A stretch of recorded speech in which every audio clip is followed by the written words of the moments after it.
మన ప్రభువును రక్షకుడైనటువంటి యేసుక్రీస్తుల వారి ప్రశస్తమైన నామంలో ఈ ఉదయకాలపు శుభములు వందనాలు తెలియజేస్తున్నాను. దేవుని వాక్యాన్ని చదువుకుందామండి. నిర్గమకాండము 20వ అధ్యాయము 8వ వచనము మరియు 11వ వచనాలు మనము చదువుకుందాం. విశ్రాంతి దినమును పరిశుద్ధముగా ఆచరించుటకు జ్ఞాపకం ఉంచుకొనుము.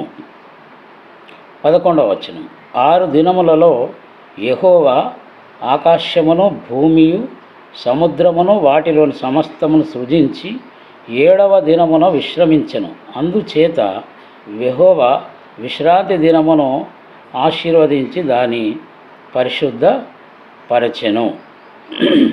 తర్వాత 9వ వచనం, 6 దినములు నీవు కష్టపడి నీ పని అంతయు చేయవలను.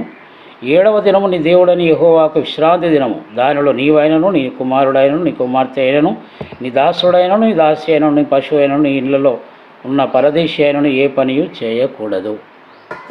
గమనించండి ప్రియులారా, క్రైస్తవులముగా మనకు ఈరోజు అనగా ఇప్పటి ప్రస్తుత కాలంలో విశ్రాంతి దినము ఆదివారం.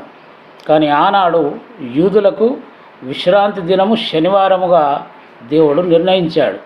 కానీ ప్రభువైన యేసుక్రీస్తుల వారు మరణించి తిరిగి లేచిన తర్వాత, పునరుత్థానుడైన తర్వాత ఆదిమ సంఘము పెంతెకోస్తు పండుగ రోజున అనగా ఆదివారం దినమున వారు సమాజంగా సంఘముగా ఆనాడు మేడగదిలో కూడుకున్నారు.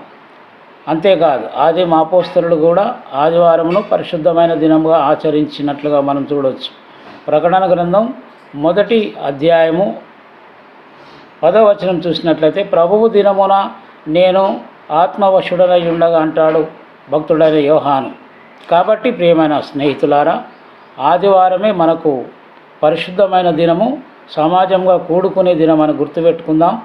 ఆదివారమున దేవుని పని తప్ప మరొక పని మనం చేయకుండా జాగ్రత్త పడదాం. ఆ రీతిగా మనం ముందుకెళ్ళడానికి పరిశుద్ధాత్మ దేవుడు మనకు సహాయము చేయునుగాక. ఆదివారం లోక సంబంధమైన పనులను మనం చేయకూడదు. లోక సంబంధంగా అనగా మన కుటుంబ అవసరాల కొరకున్న పనులన్నీ కూడా శనివారం వరకే మనం ముగించుకోవాలి. ఆదివారం కొరకు ఏ పని కూడా మనము పెండింగ్లో పెట్టుకోకూడదు.